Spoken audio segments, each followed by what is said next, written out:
Hey guys, Argent here with a reactionary review of Mass Effect.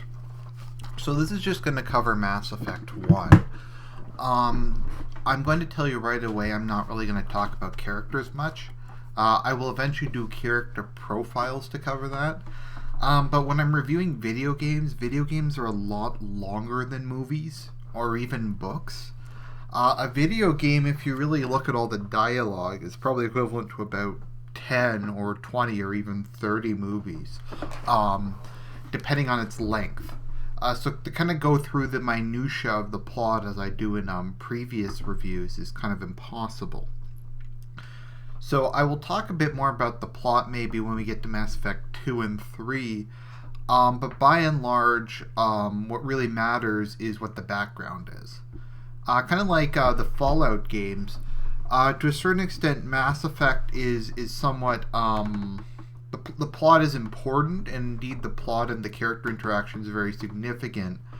But a lot of the game kind of revolves around existing political situations and existing species. That is, well, Shepard will make decisions that change the fate of the universe. Kind of the underlying political factors and the underlying special and cultural factors do not significantly change. Unlike some games where you might change the entire world, I don't know, like in one of the Tales games or something, this isn't as prevalent. A lot of the game consists of dealing with existing issues and trying to resolve them or just kind of moving them along a little. So I think for this one what I will do is I will talk about kind of the political order of Mass Effect, kind of the main themes of the game, and just kind of my thoughts about the various races. So Mass Effect takes place in the somewhat near future. It's around 2200. I'm not too concerned with the exact date. It's about 200 years in the future. So essentially humanity colonized Mars. And in colonizing Mars, they discovered a bunch of technology left over from an ancient race called the Proteans, who kind of look like a race of squid people. They kind of look like Cthulhu's. Although once you actually get a Protean, he doesn't really look like what I thought they looked like in the little flash forward we have. So whatever. So yeah, they discover that that technology left by the ancient civilization, and they are able to discover basically warp drive. So in the Mass Effect universe, we have warp drive. We also have mass relays. How they work exactly, it's not particularly important. The Mass Effect is a dark energy manipulation plot device. If anyone's read the Dune books, you know the Holtzman effect. It's kind of like a science fiction plot device that just kind of enables all sorts of new technology. Like in Dune, the Holtzman effect allows fold space engines, shield generators, limitless power sources, anti-gravity suspensors. All kinds of kind of advanced technologies are kind of related to it. And to be fair, this isn't that odd. I mean, the invention of the discovery of electromagnetism kind of changed a lot of stuff. Kind of some discoveries in chemistry changed a lot of stuff. The discovery of nuclear fission changed everything. So the idea that in the near future we might be able to discover some kind of like super advanced theory and kind of combine that with more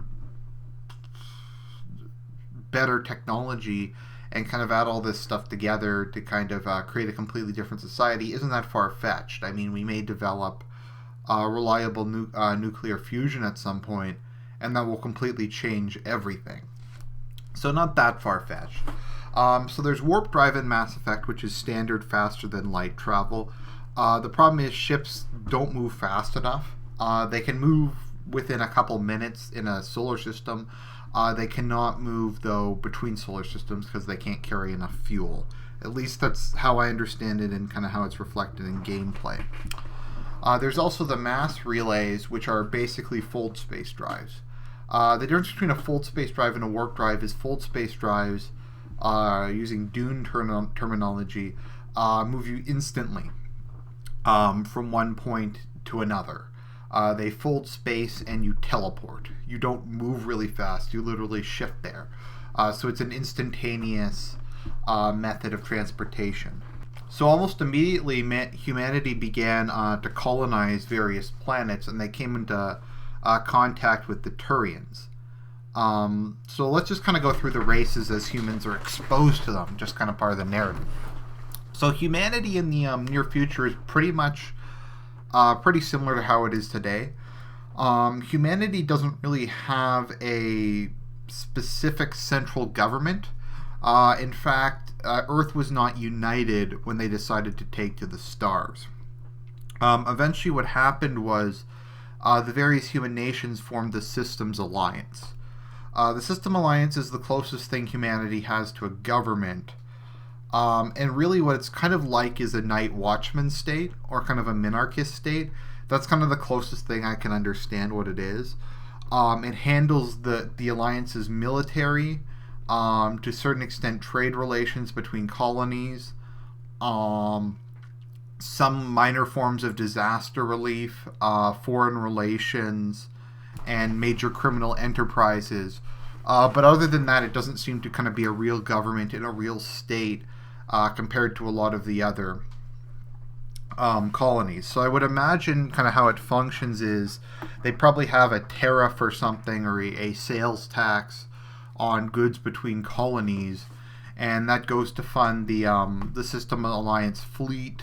That goes to fund their foreign relations with and trade agreements with the other factions. But anything kind of resembling welfare or state media or state ideology or or development even doesn't really seem to exist.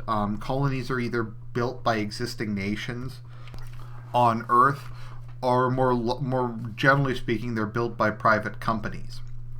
Kind of how humanity exists at this point in time is nations are gradually falling away, and all we have is kind of this minarchist overarching state, and everything else is kind of controlled by private corporations.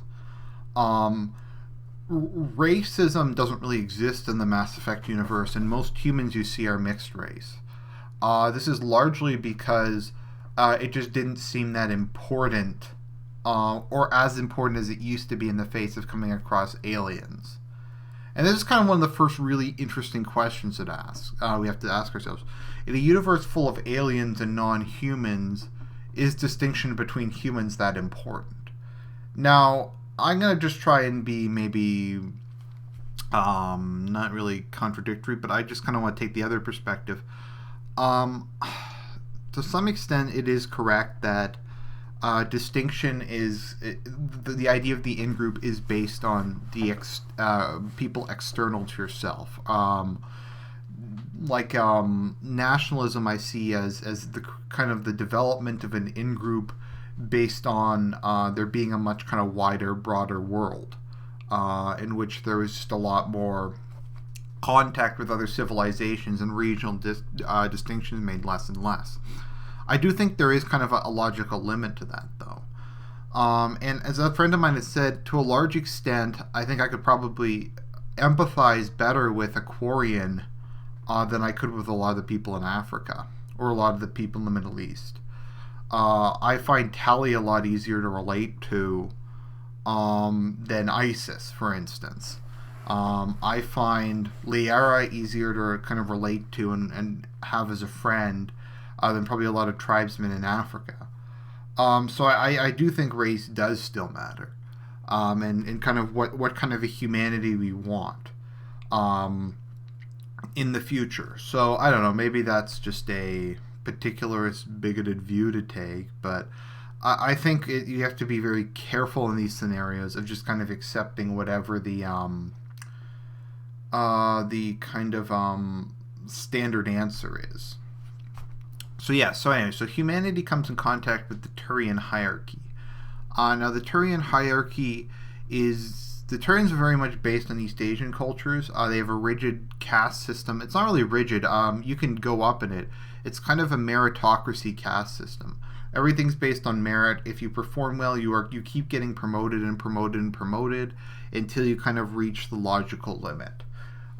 You basically rise in the Turian hierarchy as high as you can go, and all of life is involved in doing duty to the state. The Turians are highly militaristic and not particularly interested in economics, but their society is extremely self-sacrificing, extremely duty-bound, and concerned with honor.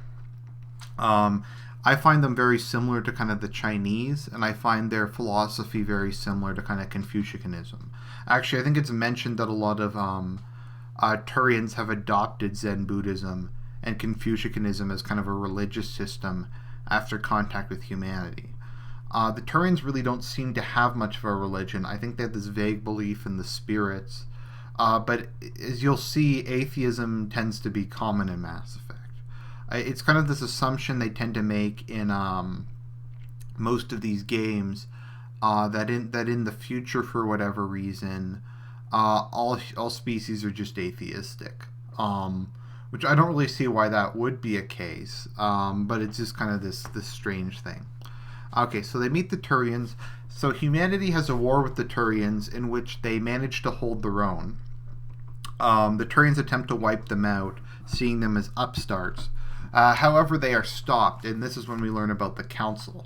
So the Council is kind of like the Mass Effect universe's version of the United Nations, although they're a lot more powerful than the United Nations.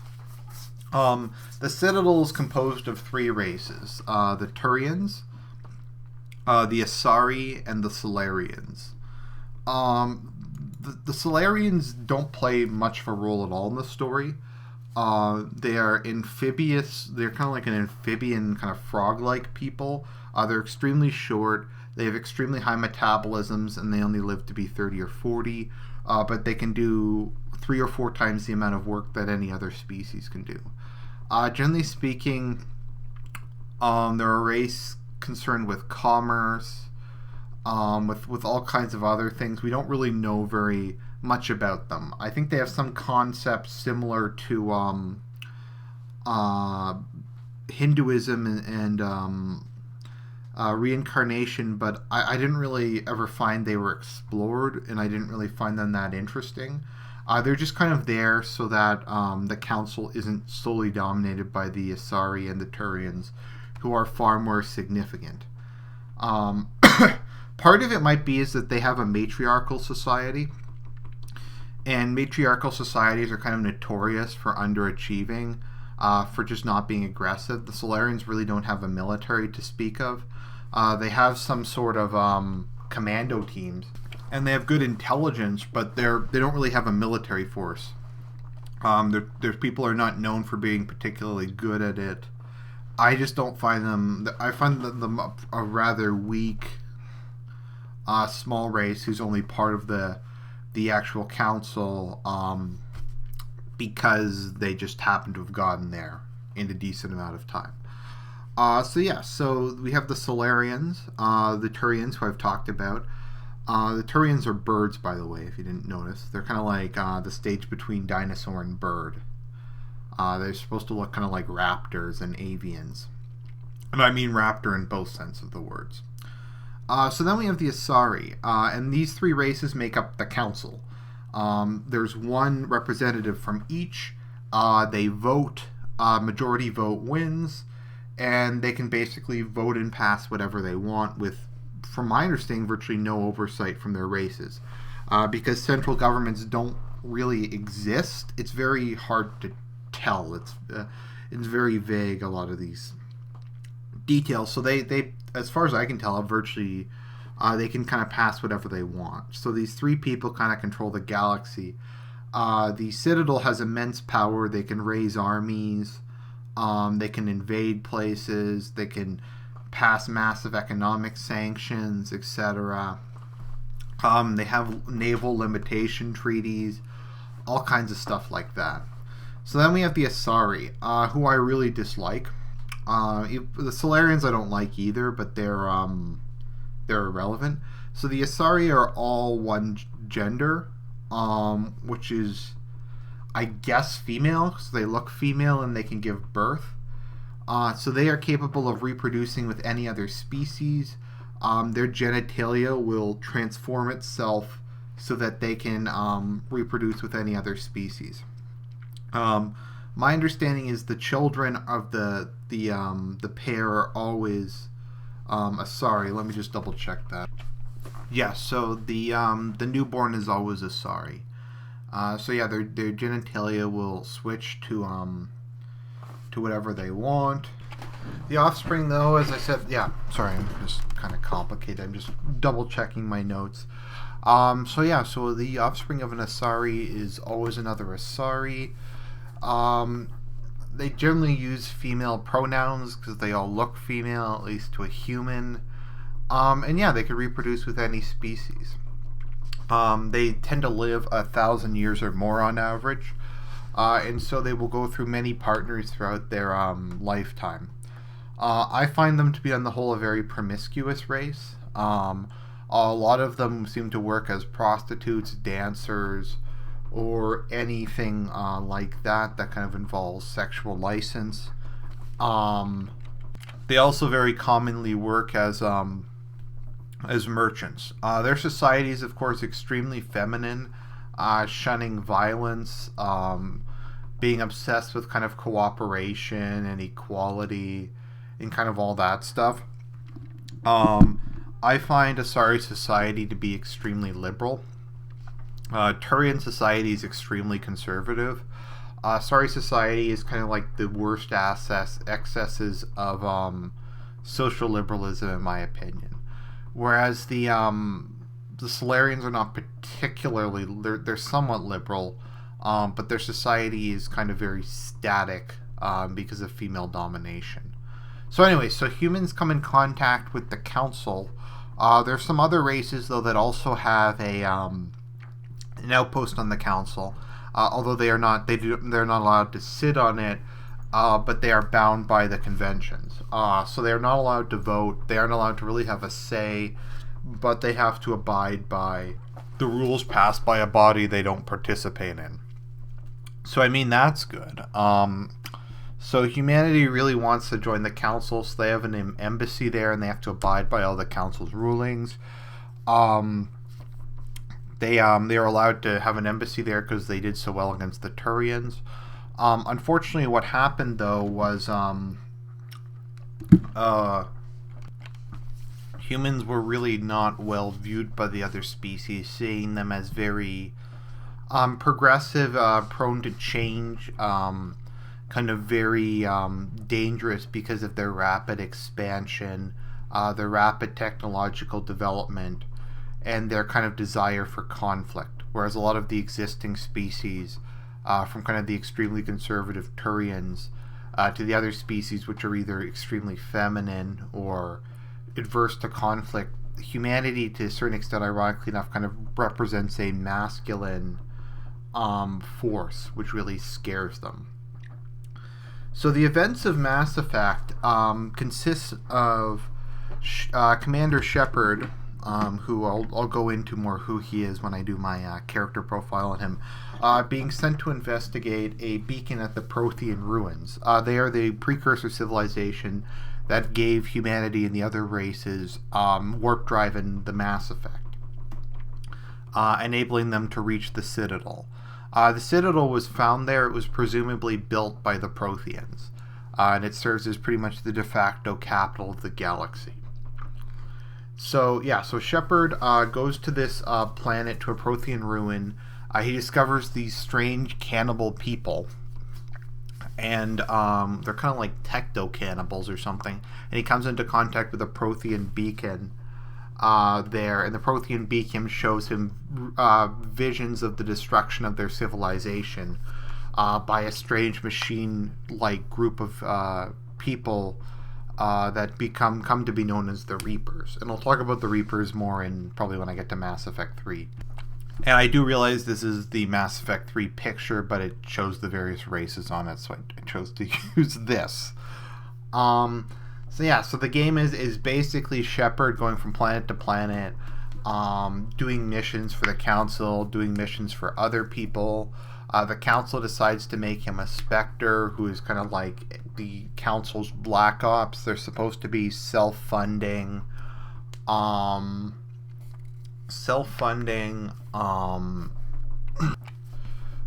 build up their own contact networks, etc.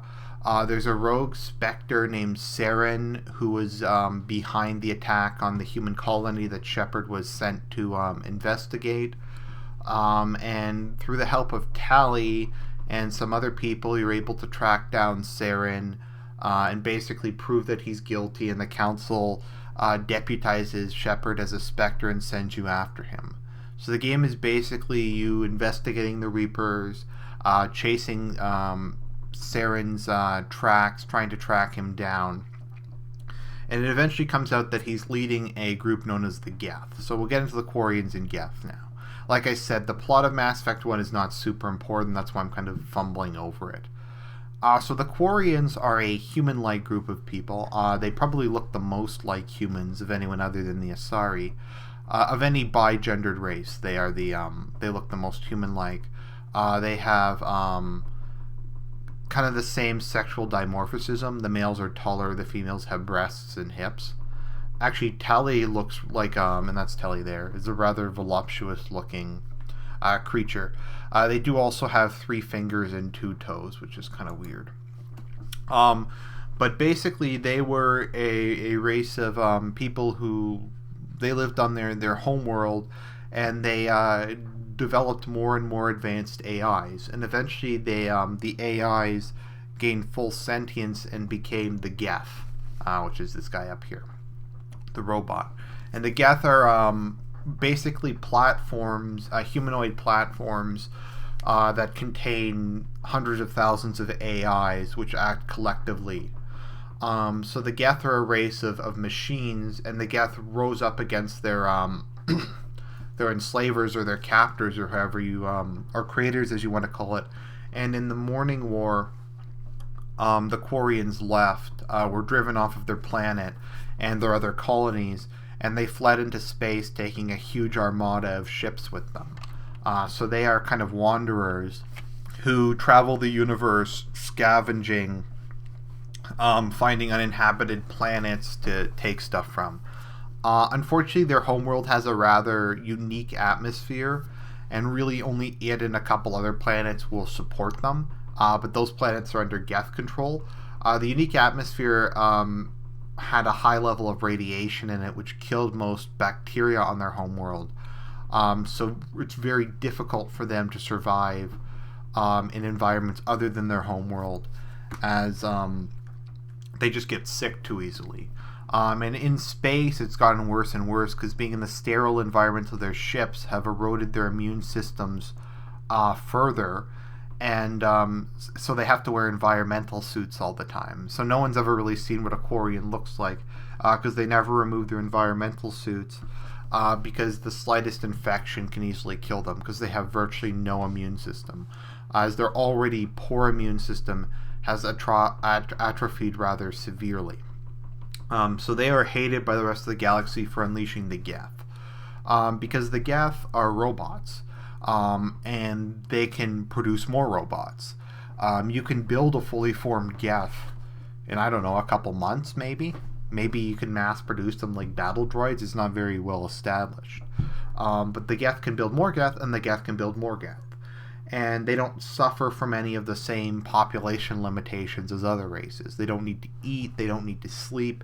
They can just keep reproducing. They can survive in space. So they could just go find like huge planet-sized meteorites of metal and just use that to make trillions more Geth.